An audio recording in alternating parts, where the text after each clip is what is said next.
మన ఇష్టానుసారంగా నడిస్తే దేవునికి ఇష్టం ఉండదండి. తన కుటుంబాన్ని తాను రక్షించుకోగలిగిన వాడు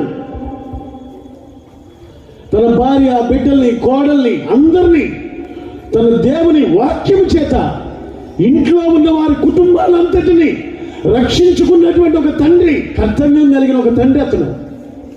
ఈ రోజున భార్య ప్రార్థన చేస్తే భర్త ప్రార్థన చేయడు, పిల్లలు ప్రార్థన చేయరు,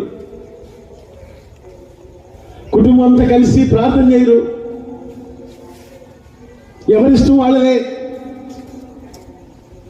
సేవకుల కుటుంబాల్లో కూడా అంతే. ఎవరి ఇళ్లలో చూసినా ఒకళ్ళిద్దరే, అందరూ కలిసి కుటుంబం అంతా కలిసి ప్రార్థన చేసేవాళ్ళు చాలా అరుదుగా కనబడుతున్నారు మనకి, చాలా అరుదుగా కనబడుతున్నారండి మనకి.